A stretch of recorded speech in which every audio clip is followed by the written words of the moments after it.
Your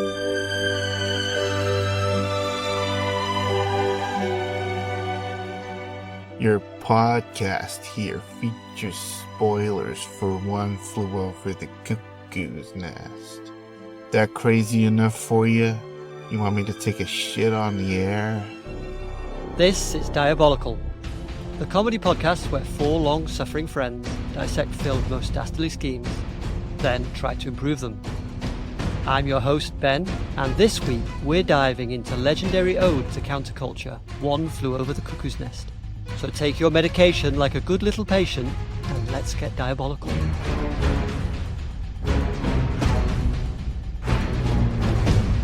Hello, and welcome to the penultimate episode of Season 5. Joining me in today's group therapy session are three incorrigible troublemakers, otherwise known as the Panel of Peril. Introduce yourselves and tell us about your most memorable hospital experience. Craig, please kick us off. Hey, Peril Pals, Craig here. I've never been hospitalised, but my most memorable hospital experience, obviously, the birth of my only child, where I stayed over in the hospital, but they didn't have a bed for me, so I slept in 2 wooden chairs. But it was worth it because I got to do a feed with kind of like a detergent flask thing because she was being breastfed and they didn't want to give her a bottle. Is that what it's called? Like a Daz Powerball. Yeah, you think about swallowing it and letting it wash around inside you. It was more like a tiny jug, but yeah, that was obviously very memorable. But yeah, never been hospitalised myself. Look at you. Wonderful. Adam. Ahoy, ahoy! This is Adam. And unlike Craig, I have been hospitalised, not for the bonk on the head that you all probably assume I've had at one point in my life, but when I was younger, I had problems with my ears, and hence I have poor hearing, but very selective hearing. What'd you say? Pardon? I think he said bonk on. 2:30, squeeze me. Baking powder? Yeah. And yeah, I remember my memory of my first memory of hospital is going into the operating theatre, and it was the old days when they had the gas to put you out, and the nurse Medicine was real crude in those days. We're going to put this mask on you, and before you even count to 10, you'll be asleep. And I remember I got to 5, and then I must have passed out, and that was it. So. Wow. And I woke up to balloons and get well cards. It was lovely. How magical. The best, the best, the best, the best, the best, the best, the best. Hello, the best here. And my most memorable experience in a hospital was when I was hospitalised from a sinus infection that travelled to my brain, and they thought I might have a brain tumour. And so I went into the old ECG machine at one point, which is quite exciting.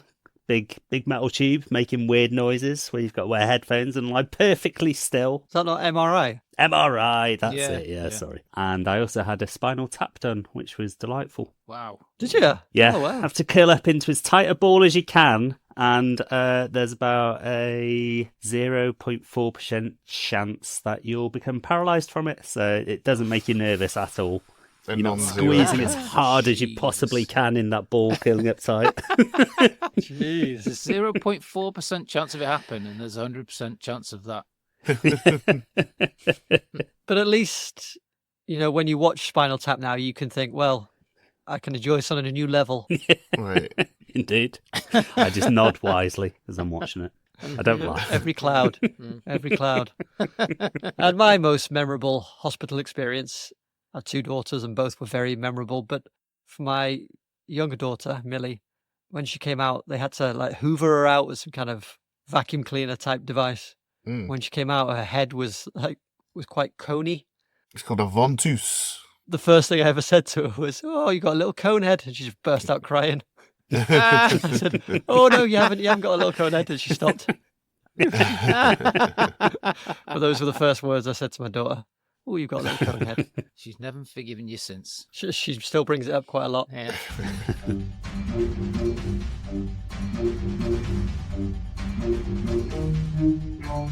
Later, we'll compete to see who can come up with the wackiest evil scheme to earn much coveted peril points for the Season 5 leaderboard.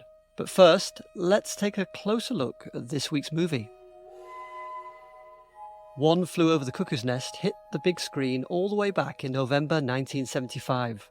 Adapted from Ken Casey's 1962 novel, it stars Jack Nicholson as Randall P. McMurphy, a criminal whose unstable behaviour earns him a transfer from prison to what he hopes will be the cushier option of a mental institution. But he soon finds himself at loggerheads with the oppressive Nurse Ratched, played with unnerving cool by Louise Fletcher. Despite the heavy subject matter, the film was both a critical and commercial success, winning Academy Awards for Best Picture, Best Adapted Screenplay, Best Director for Milos Forman, Best Actor for Nicholson, and Best Actress for Fletcher, becoming the second film in history to win the Big Five Oscars, a feat that remained unmatched until... Can anyone tell me? Until Silence of the 1991, Lambs? what film? Silence of the Lambs. With an ensemble cast that reads like a who's who of screen icons, One Flew Over the Cuckoo's Nest sits at number 33 on the American Film Institute's 100 Years, 100 Movies list. But, more importantly, it's one of the few films that holds as special a place in my heart as the book. But what did the panel think? The best, the best, the best. Were you mad for One Flew Over the Cuckoo's Nest? Or were you just mad at me for making you watch it? Somewhere in between, I would say. It's never been one of my favourite films, One Flew Over the Cuckoo's Nest. I don't really know what it is. It just has never really clicked with me. I can see what's on display, the acting, what it's saying about systems of control, and Nurse Ratched being kind of the seemingly reasonable authority figure who herself is perhaps even unwittingly a controlling figure who abuses that power eventually. But it just doesn't really do anything for me. I'm not sure why. Quite a lot of classic films haven't, or I should say have, had that same effect on me over years, but I've come around to most of those that I never clicked with previously, but not as yet with One Flew Over the Cuckoo's Nest. I briefly considered maybe giving the Netflix series Ratched a go, starring Sarah Paulson, is it? Yeah. But I watched the trailer and that was enough for me. It looked, it looked quite tawdry. Yeah. I imagine it's Ryan Murphy, is it? It looks like his kind of show. Yeah. So I got through it. I wasn't bored or anything like that, but it's just not for me. One Flew Over the Cuckoo's Nest. You didn't feel inspired by any of the more upbeat scenes? No, not really. Wow. Oh dear. Then I bid you good day, sir. Craig, what are your thoughts on the film? I think I'm somewhere a bit more positive than that, but probably not as into it as you. I was surprised to hear you describe it as a counterculture film, especially in the Jack Nicholson era.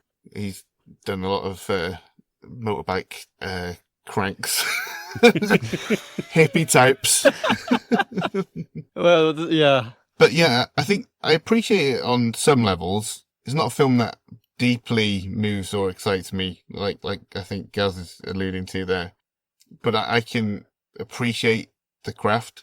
I think you mentioned as well that you were a fan of the book and you like the book and film kind of equally. But Yeah.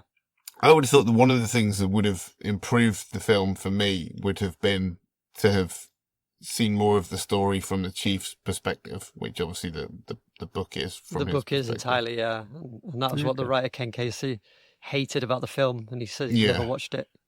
Right. Yeah. I mean, I can appreciate that because I feel like it robs it of some of its themes around the Native American experience and the theft of their freedom. And I know that in the book, Chief sees a wild dog from the windows of the Institute and feels some connection there to freedom. Yeah. And in the film, McMurphy, I think he sees a squirrel on the barbed wire fence. And I can kind of see the parallels there, but also it does feel like it's a missed opportunity to focus on his character. Obviously, the more compelling and charismatic character, but you kind of want to see that, I think, more through the chief's eyes. But I think they wanted to give the audience the twist there of him, being able to speak. And Exactly. that said, I think it's a very strong screenplay. In thinking about the dialogue, I think that almost every line is gold. It's really well written. And there was a fair bit of improvisation in there as well. Yeah. Like the doctor who is reviewing R.P. McMurphy's case when he comes to the hospital, he was actually the doctor who was running that institute. It was a real institute. Right. And he kind of gave the film crew the run of the institute and got on board and played this doctor. And so he was improvising with Nicholson. Yeah. And Nicholson was basically trying to shake him. Like you see Nicholson hit an imaginary fly. Obviously that wasn't in the script. And Yeah. you see the doctor react really like in real time to it, and it's just brilliant. Yeah. I think that totally translates to the screen, that those scenes feel really naturalistic because of it.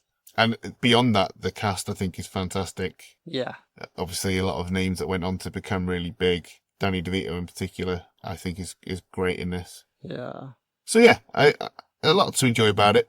Of the films that I would say this is basically a filmed version of a stage play, I prefer Glengarry Glen Ross, but this is like a sort of a second to that.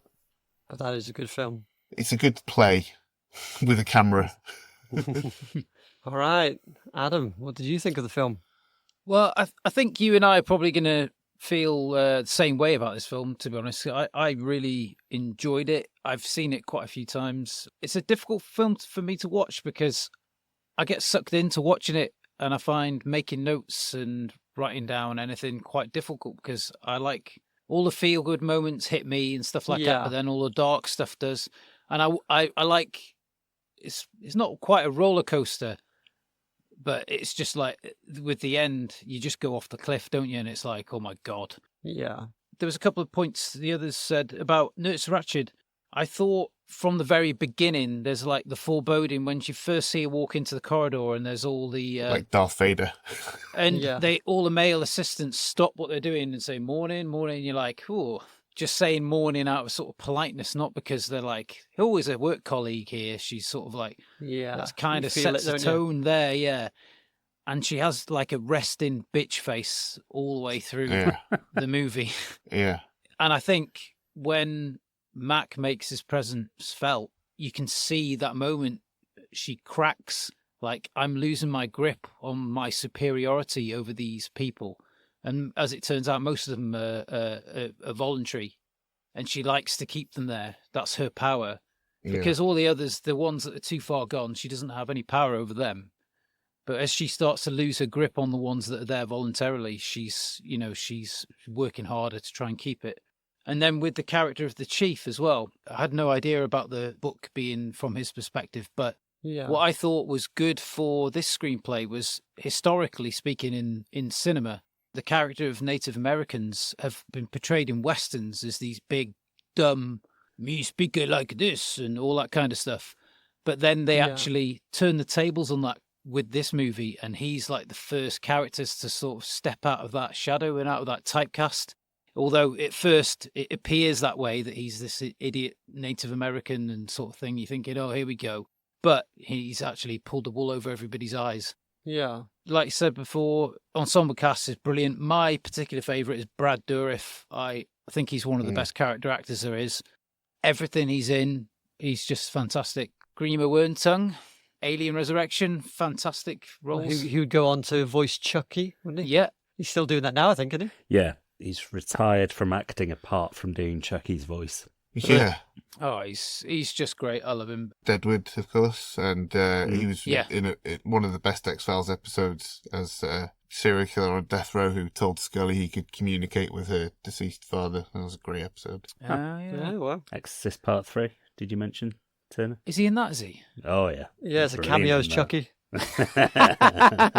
Will Sampson, who played the chief, you'll know this, Turner, was in Outlaw Josie Wales. Yes. Yeah, it was. Yeah. Played Clint Eastwood. Yeah, that's right. But yeah, I really like this movie, and I thought it was a really nice pick. I thought as well that you and I would agree on how amazing Louise Fletcher is. She conveys contempt so perfectly through her expression. She doesn't have to. She's just a turn of the head. Yeah. Just like that, and that's it. And you can tell it's just projecting so much. It's fantastic. Yeah.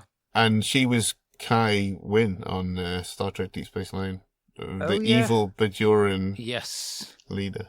Yeah, that gets it on with golden cats. That's right, yeah. Yeah, I think she's fantastic. And what she So good. does that differs from the book is that she played it a little bit like the character doesn't realize, everything she's doing is for the good of the patients in her mind. So she humanizes it a little bit more, which I think is really interesting. But again, going back to the improvisation that went on, at one point during the shoot, Jack Nicholson approached her and said, what's Nurse Ratched's first name? Because it's not expressed in the book. But Louise Fletcher had given Nurse Ratched a backstory so she could develop the character. And she said Mildred. And then that was kind of it. And then weeks later, they were filming the scene where R.P. McMurphy comes in pretending to be a zombie after the electroshock therapy. I think it's then, or that perhaps there's another group therapy scene, and he comes back and he says her name. He calls her Mildred, and it's the first time in weeks, since she's told him that he's used that, and it's not in the script or anything. And so the reaction they catch is her genuinely being flustered. It's really well done. Jack Nicholson was apparently just on fire throughout that whole shooting process. All right. Before I ask you for your highlights and favourite lines, we're going to play a little quiz I'm calling Gentlemen Jeopardcation Time. I have several categories for you containing questions related to this week's movie. You'll each get a chance to pick a category and answer a question thereon. The categories are: That's a beautiful picture. Ooh, you bad sod. That's bang out of order. And all play. Adam, please pick a category. Ooh, you bad sod. The American Film Institute's 100 Years, 100 Heroes and Villains names Nurse Ratched as the 5th greatest villain of all time. But who are the 4 ranked above her? Darth Vader. Yes, at number 3. Blofeld. No, actually. Ooh. The Alien Queen. No. Predator. I'll give you a hint. One of them we have covered previously on the podcast. That narrows it down a bit, doesn't it? Yeah, fucking hell. Yeah, Cheers. to what, 98 villains?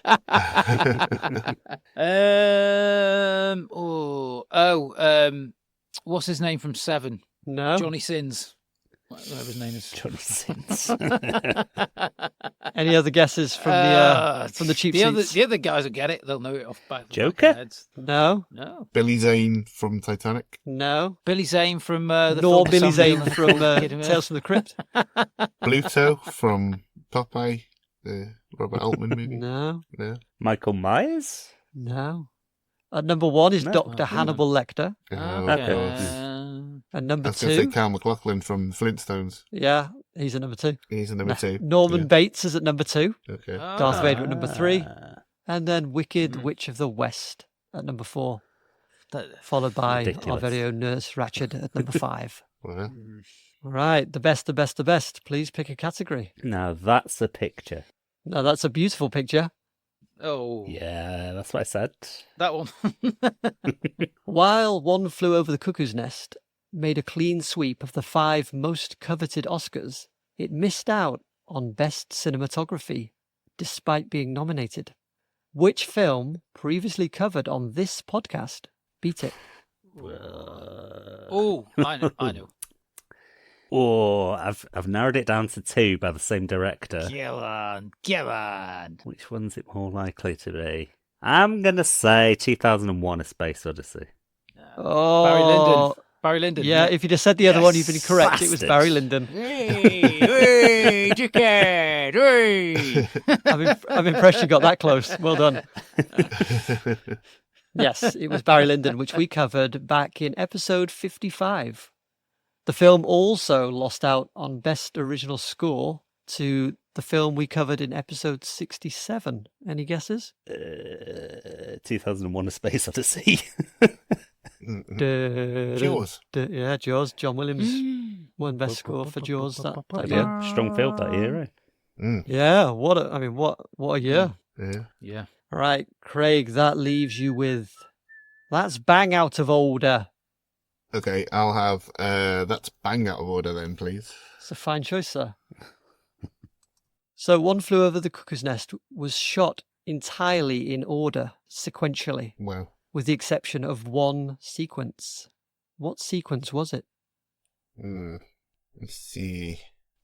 I would say the fishing trip, surely. And you would be Yeah, right. It was the fishing scene that was filmed last. Milos Forman was a bit reluctant to do it at all. But he was finally persuaded, and so they shot that last.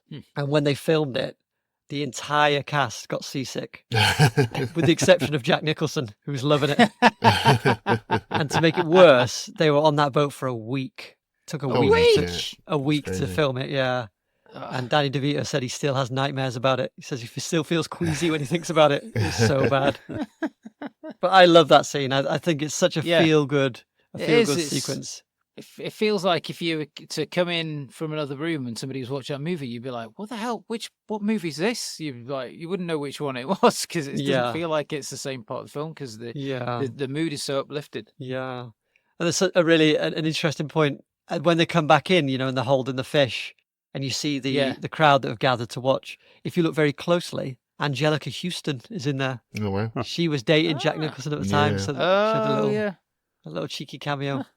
All right, let's try the all play.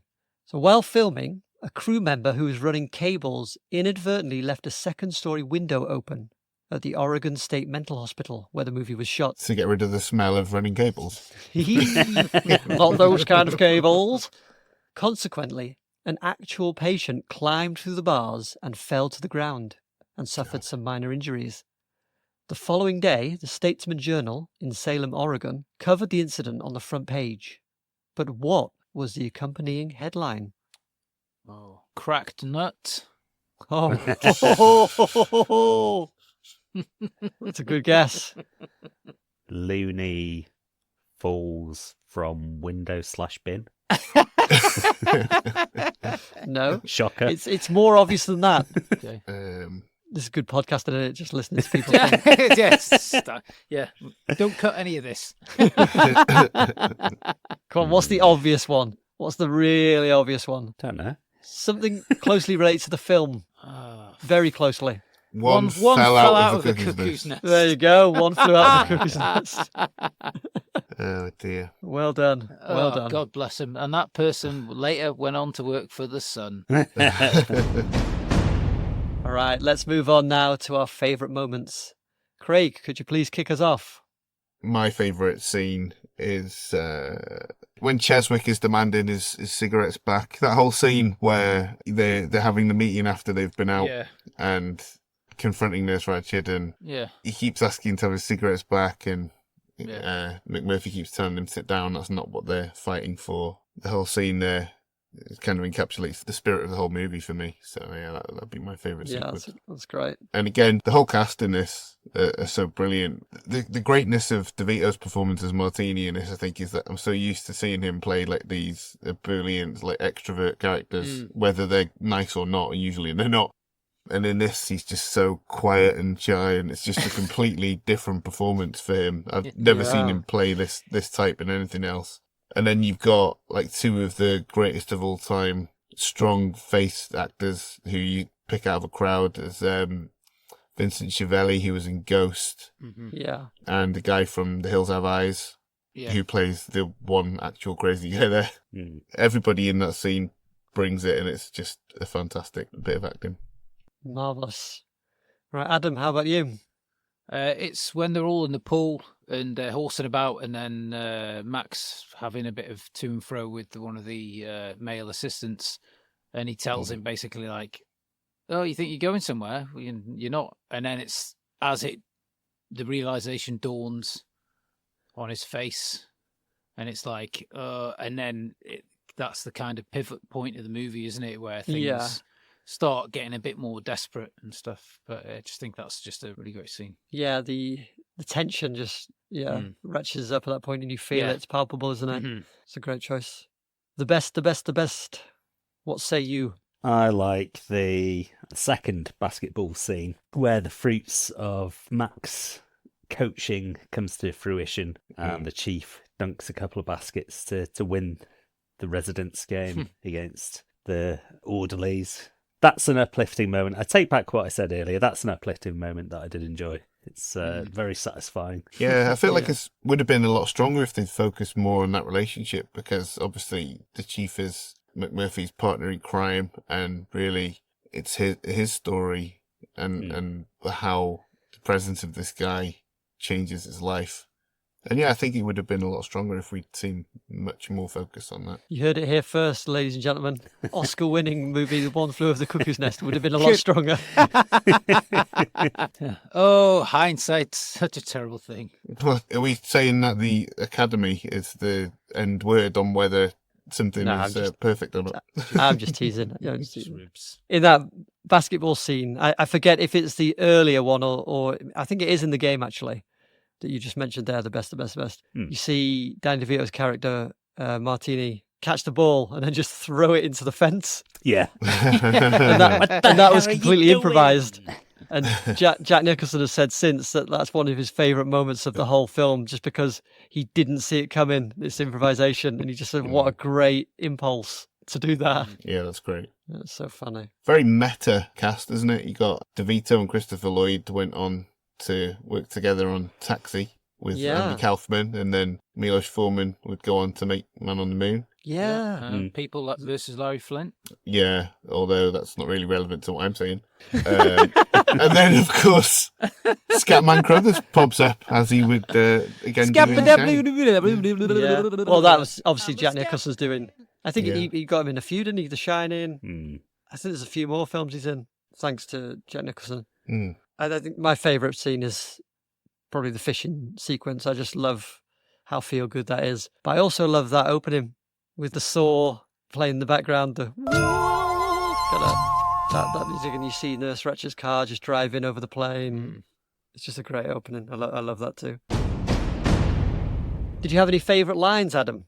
I didn't, because like I said before, I found it really difficult to pull myself away from actually watching and being immersed in the movie, so I didn't write anything. There's plenty of them. I think Craig just alluded to one in his favourite scene where they're doing the cigarette things, and is it Cheswick? I think he says something about the rules, and he piss on your rules. That's it. That's the one. Yeah. So I'd say that one probably. Yeah. Yeah, that's excellent. good. Do you have any others, Craig? Yeah. Another scene that I really love is the imagined baseball game that he has in defiance of, and one of the lines in that, he says something like, "Someone give me a fucking wiener before I die."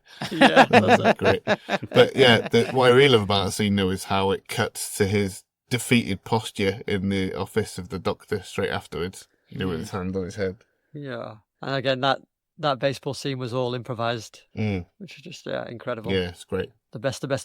A favourite line from you? Yeah, it's during McMurphy's opening encounter with the head doctor at the facility, who's kind of reeling off why McMurphy's been sent to them. And he mentions that he's been involved in 5 fights, and McMurphy replies, 5 fights, huh? Rocky Marciano's got 40 and he's a millionaire. Yeah. Quintessential Jack. Yeah. None more Jack. Like I say, I think that scene works just so well. And for a guy who's not an actor, I think the Doctor does absolutely brilliant to roll with it. I got a couple of lines that I love. One from Nurse Ratched, the villain, when she's giving McMurphy his medication for the first time, and McMurphy kicks up a stink. Nurse Ratched says, "Well, if Mr. McMurphy doesn't want to take his medication orally, I'm sure we can arrange that he can have it some other way, but I don't think he'll like it." Such a loaded line. It's great. She means up his bum. Oh, she does. Don't spoil That's it. exactly what she means. And then one more from R.P. McMurphy. Which one of you nuts has got any guts? We've talked a lot about the incredible ensemble cast, but did you have a favourite turn? Yeah, I've already said Brad Dourif for me, and I've already waxed lyrical about him, so I'll rest there. He is amazing in this. Feel so sorry for him. I like Scatman Crothers being right. Primarily used to his kind of calming, gentle grandpa type character in The Shining. It's nice to see him effing and jeffing. Yeah. Trying to get it on with some foxy ladies and getting trashed. It's great because he's hiding from Nurse Ratched as well. And they're like, why aren't you going out and speak to him? I'll do the same thing you're doing. I'm hiding.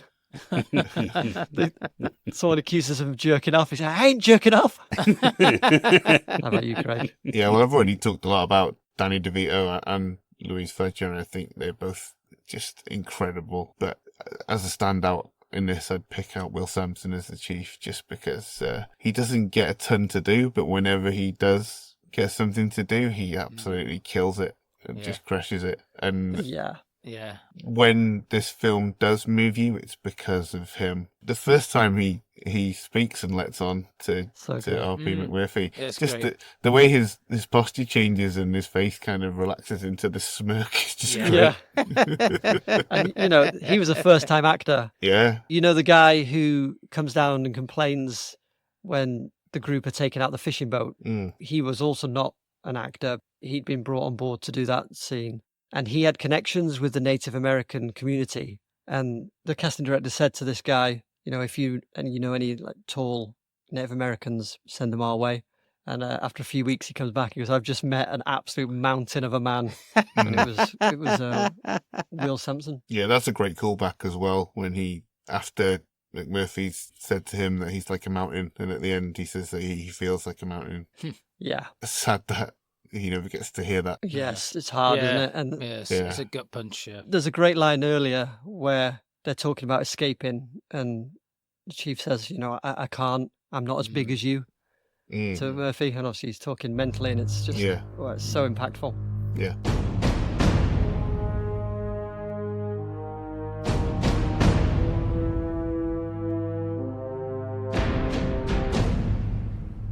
Nurse Ratched kept the patients under control by enforcing rigid schedules, demeaning routines, and constant surveillance to ensure they remained subdued and dependent on her. She also manipulated them, using group therapy sessions to publicly humiliate and break down individual patients, turning them against each other to prevent any united defiance against her rule. And if that didn't work, she sent troublemakers for electroshock therapy and lobotomies. Adam, what did you think of Nurse Ratched's plan? She's cold. Really cold, and she's having the best time of her life until somebody comes along who sees through what she's trying to do.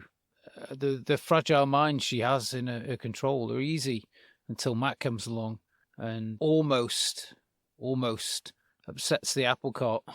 So she's doing really well, but in possibly one of the worst villains we've had, or the best worst, I think, because of who she's enacting her schemes on, the most vulnerable people in our society, so to speak. So yeah, she's fairly bloody horrible.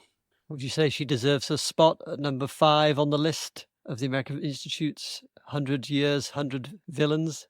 I don't know. I think she's up there, but I couldn't possibly say if she was top 10 or not. I think we'd have to sit down and go through the other contenders, to be honest. I think she's pretty bloody awful, and I didn't feel sorry when she was getting throttled at the end by Mac. So yeah, I mean that's her worst moment, isn't it? Just wanting to carry on as if nothing had happened when poor kid just killed himself. That's it. Well, there's no remorse or no contrition whatsoever. Yeah. Do you have any further thoughts there, Craig? Yeah, I would say that to me, her downfall is that she doesn't recognise that she's fueling McMurphy. Or if she does, she doesn't realise how dangerous that could be. And she's too controlling. She needs to have a kind of defter hand and not be so obvious. Do you think there's a stubbornness there? I think it's just that she's, as Adam said, she's so used to running things the way that she does, and the other guys falling in line with her approach, that, there's a stubbornness, an unwillingness to adapt to this new element of Mac. Yeah. What say you, the best? Yeah, I'd go along with that. She's obviously doing a good job up until the introduction of Mac to her wing. And, that's, as is so often the case with these films, just a case of the villain's bad luck that someone that she can't control has been introduced, and she doesn't quite have the comprehension skills or the fleet-footedness to adapt to the new situation that she finds herself in. So, yeah, just too bound up in her own routines as well as her patients to adapt to the massive whirlwind of change that's been introduced into her life. I think that there could also just be an element of defiance in that as well. This confidence that her approach will be successful if she perseveres. Oh, you think you're a rebel and you think that you're this strong guy, but just wait till you've had a few weeks with me, I'll break you, and could never quite let go of that bone. Yeah, I think you're right. So for the reasons you just mentioned, which I agree with, I'm giving Nurse Ratched 12 florets of medicated broccoli. Oof. 12 florets of broccoli cooked by electroconvulsion. Delicious.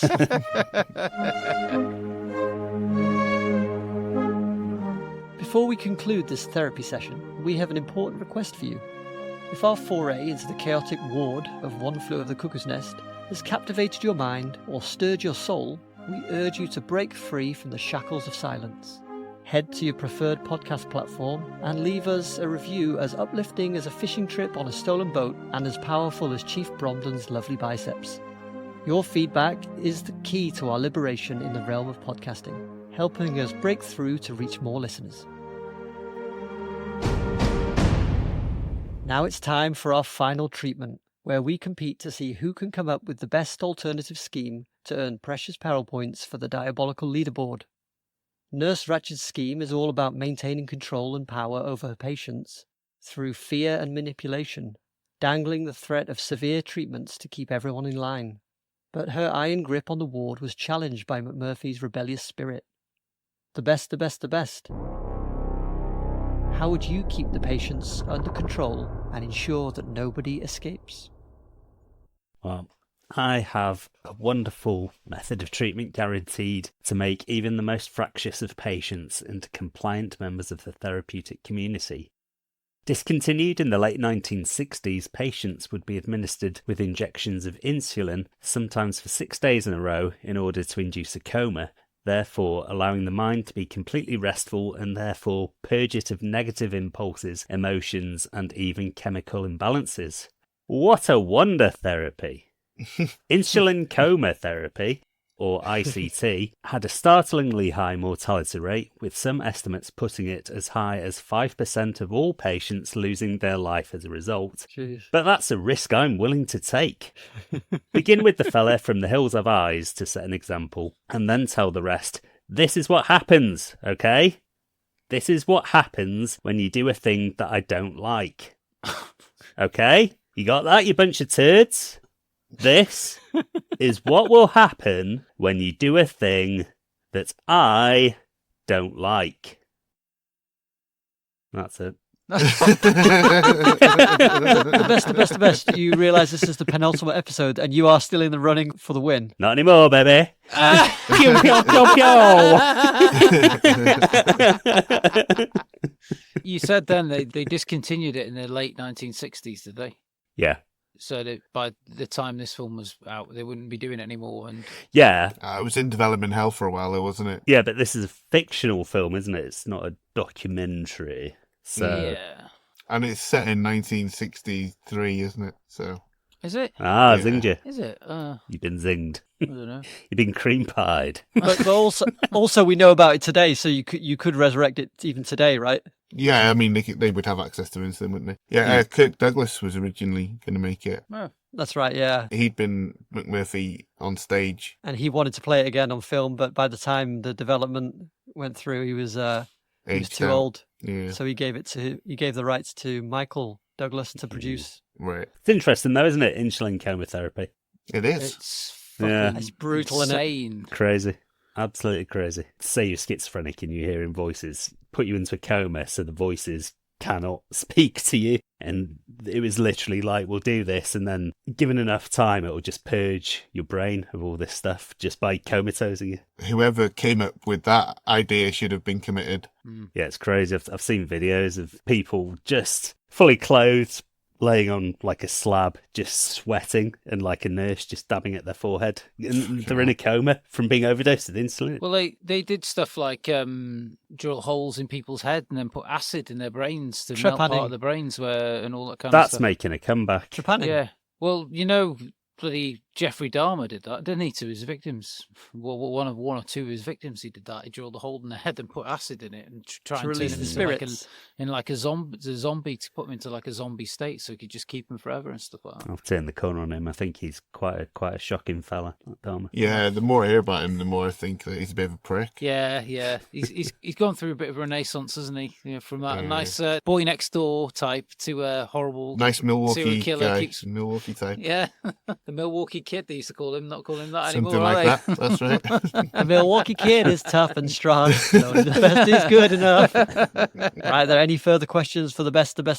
No, I think that's pretty solid. All right, then, Adam. How would you keep these patients under control? Nurse Ratched has her work cut out to keep... Oh, sorry. Where the fuck's that gone now? All right, thank you, Adam. Craig, how would you? Well, you got my vote. I turned my phone a bit and then it lost the paragraph I was on. Oh, fuck off now. Right. This counts, by the way. This counts. Remember this in your voting, guys. Nurse Ratched has her work cut out to keep all the cranks in check. Single-minded though they may be in part, largely they are malleable brains, ripe for moulding, like clay upon a potter's wheel. Seeking a little divine intervention, she begins styling herself as Sister Ratched and conducts her daily meetings with an increasing religious fervour to them. Knowing that people who are desperate for answers and frightened about uncertainty in their lives often seek out a hidden meaning, more so those in a mentally weakened state, she tells her congregation that it is God that has led them here, and that it was his plan that they found her, so she can bestow eternal peace, enlightenment, but also lead them away from infernal damnation. The high-spirited character of Mac is a disciple of Beelzebub himself, sent to test them. His offerings of drink, debauchery, and naughtiness are a guaranteed one-way ticket to hell. As she sinks her claws into them, she brings out the big guns. Bible verses. Sister Ratched says unto them, James 1, chapter 15. Then desire, when it has conceived, gives birth to sin, and sin, when it is fully grown, brings forth death. Follow their lustful behavior, and they will be damned.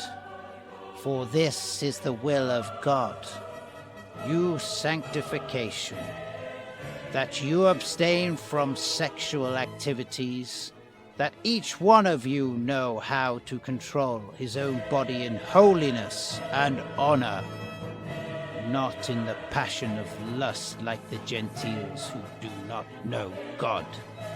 She has them eating out of her hand. Martini, though, isn't convinced and approaches Ratched with a question about Mac. My dear brother Martini, the devil doesn't come dressed in a red cape and pointy horns. He comes as everything you've ever wished for.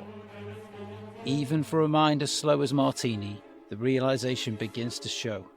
He's close to having his little trotters roasted in the fires of Mount Doom, which is located conveniently in hell.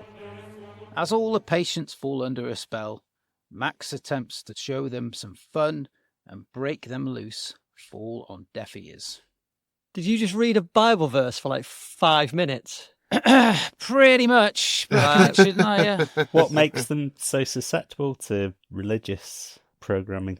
I could see that Billy would be. Billy seems to me like he would go for this. He'd be an but, easy like, get. Harding, I don't think so. Well, they're all in a weakened state, and she always puts them down with a couple of words or a sentence or so. So pushing them over the edge with a bit of religious fervour is not difficult to imagine. I don't know, Harding strikes me as the kind of guy, certainly agnostic, if not outright atheist. I think he...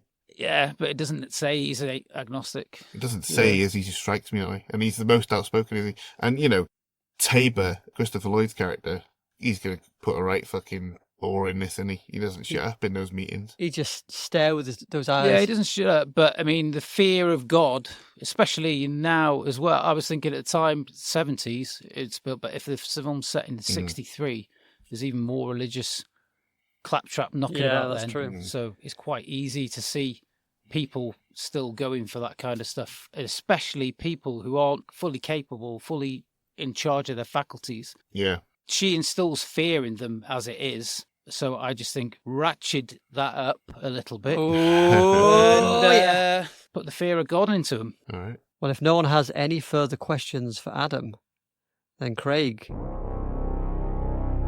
please tell us how you would keep those patients under control. By the time McMurphy learns the truth that the majority of his fellow inmates are voluntarily committed to the institution, it's clear to me, Millie Ratched, that my attempts to break the man thus far have only served to fuel his rebellious nature. Therefore, when Mr. Cheswick demands the return of his cigarettes, I take pause and decide to oblige him. His temper quiets instantly, and by the time he's in flavour country, he's as docile as a dairy cow.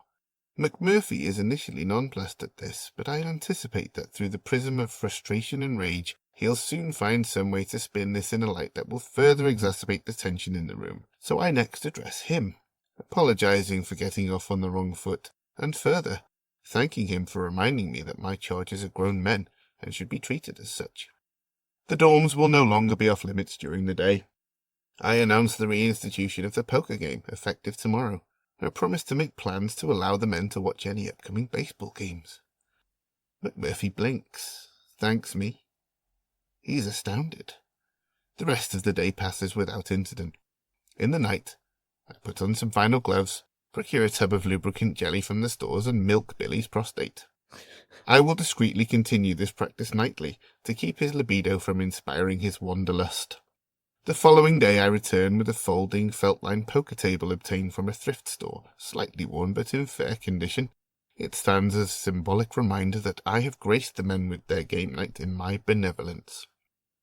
As I observe McMurphy throughout the day, it becomes clear that he remains irked by nothing in particular, perhaps by my contemptuous smirking face, or the passivity of his fellows.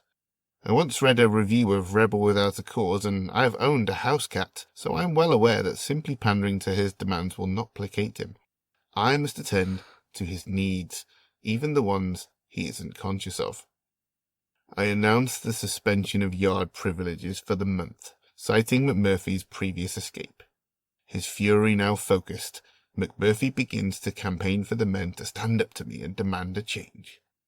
I facilitate a meeting to discuss the matter, and after feigning concern for several minutes, I agree to relent, under the condition that Mr. McMurphy agree to supervise the yard time and be personally responsible for the welfare of the men. Buoyed by the perceived victory and the show of trust, McMurphy cockily agrees, and sure enough, he takes his duty seriously.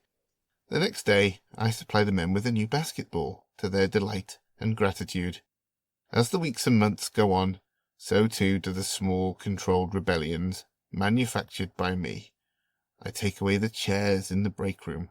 McMurphy leads a revolt, so I cave and provide more comfortable chairs that I call safety chairs. I ban sugary foods, fatty foods, chewing gum, and each time I allow McMurphy to fight the power and swallow the sugar-coated pill of his minor victories, gilding his cage until he no longer recognizes it as such and embraces captivity. A lobotomy for the soul. Do you not think he would cotton on at some point, though? After maybe the... Next. After maybe the third or the fourth gambit, he'd be like, hang on. She's trying to turn them against me, the bloody cow. No, because the beauty of this is that each time she does something that legitimately pisses everybody off. So it always looks to him like she's still a cunt, but that he keeps beating her. Because she relents willingly every time, but only after being confronted, as if she's backing down. But then she'll go off to herself in the corner and go, That's what I wanted to happen all along. Maybe she could gussy it up a bit more and say that someone's overruled her, and yeah, potentially, they're getting things back. Yeah. The best. Do not help him. He's already ahead. Pretty tiring though, when it trying to think of what to do next to annoy them. She lives for it, doesn't she? What else has she got going on in her life? Yeah, true. Nothing. You don't know.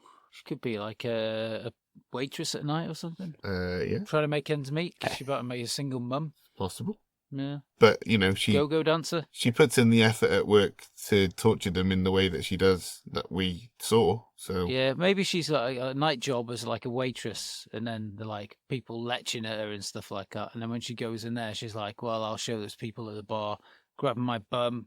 I'm gonna rule over these simpletons." it's all coming out now. Someone's Yeah. got a little fetish, haven't they? A little crush on Nurse Ratched. Maybe. Resting bitch face. Does it for me every time. Mm-mm. If I saw her bringing the bill over to my table, I'd say, "Could you put it a bit closer, please?" Can you get me some peanuts? Not those peanuts, the one from the bar. It was funny you should say that, because throughout the filming, the cast would quite often stay on the ward at night, but they'd also go out and party quite a lot. Yeah. But in order to get that tension between Nurse Ratched and the patients, obviously Louise Fletcher wouldn't join them. Right. And so Oh, she yeah. felt a bit distant from the cast. So it was kind of a gift to remind them that, you know, she wasn't her character at the end of filming. Yeah. She got a photographer to take a picture of her topless, doing like I don't know if it's a Jesus. Betty Gable pose, but she had that nurse's cap on. Yeah. And I think she did like a pose topless and got it printed and then signed them all for the cast. Stick that in the show notes. Good on her. Yeah, can you find a picture as well? I wouldn't mind seeing that. Oh, I know you wouldn't. Get a bookmark. Let's look. I'll see if I can find it now, actually. All right. Well, if there are no further questions for Craig, I will finish you all off. The ward was abuzz with whispers when the delivery arrived. A large, ominous crate stamped with the words, "Custom Orthopedics." The patients watched as the staff unpacked set after set of oversized rubber shoes, each pair looking more absurd than the last. "What's the big idea, nurse?" McMurphy drawled, leaning against the doorway. Ratched's smile was thin and tight. "These, gentlemen, are your new footwear, effective immediately." The shoes were doled out, each pair padlocked snugly onto reluctant feet. But the real horror of Ratched's plan was revealed as the patients took their first steps.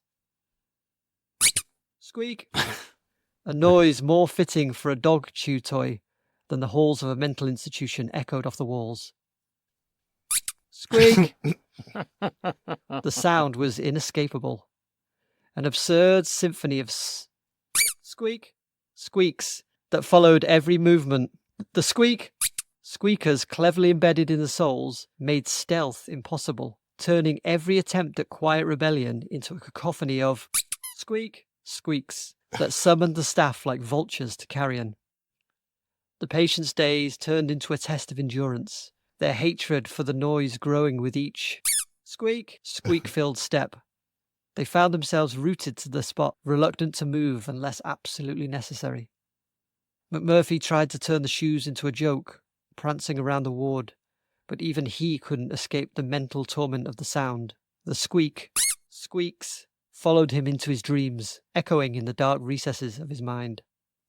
In the end, the seemingly harmless squeaker shoes cut deeper than any physical restraint. The ward fell silent, save for the occasional dreaded squeak. Ratched had tightened her grip, her cold smile never wavering, as she watched her charges shuffle and squeak, bound more by sound than steel. So it's shoes that squeak when you walk. Yeah. They have them for kids in Japan. It's awful. When they walk, it's the worst sound in the world.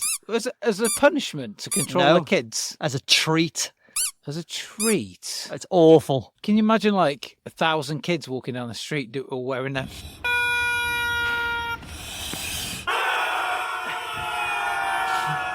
Can you imagine the scene where Christopher Lloyd leaves a cigarette burning in his trouser cuff and now he's wearing squeaky clown shoes? Allow me to I think- recreate that for you. On that ward, all that would happen by implementing this squeaky clown shoe policy is that everyone would gave him more crazy. including Nurse Ratched herself. I think it would drive her mad. They wouldn't be getting up to any business. Everyone would know. As soon as McMurphy gets out of bed at night, wait, sit back down. What's preventing them from taking the shoes off? Padlocks. Padlocks. Okay. Padlock. Chastity shoes, hey? Kind of. They're not manacled shoes. Yeah. What kind of material are they made out of? Rubber. Vulcanized. All over. It means it won't perish. Yeah, exactly. I don't know about you fellas, but I rarely undo my shoelaces when I get in. I put my heel onto my other heel and I push those fuckers off. Yeah, I tend to. She's put these razor blades just at the back of the heel. Oh, Yeah. what a bitch. Yeah, well. But they are sterile razor blades. Okay, well. Oh, that's good. That's nice. They change frequently, aren't they? Yeah, good. Oh, jeez. She has got heart after all this. Yeah. Sharp spin. She's not such a bad nurse after all. I'm now thinking about the start of Jurassic Park when Godfrey has to raise the gate when they're putting the raptor in, and imagining those two jackass orderlies trying to change the razor blades on everybody's clown shoes every day.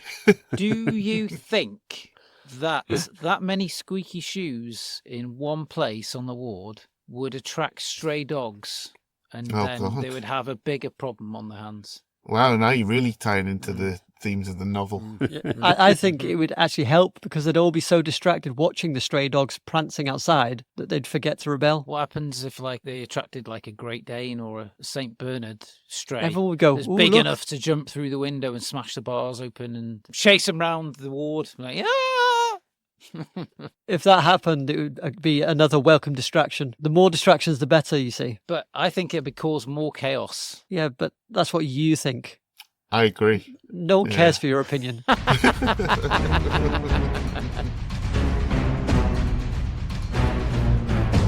Well, those schemes were somewhat diabolical. Now it's time to vote for our favourite. As a reminder, we had the best insulin insolence. We had Adam's religious riot. We had Craig's requiem to rebellion. And my own squeaky shoe showdown.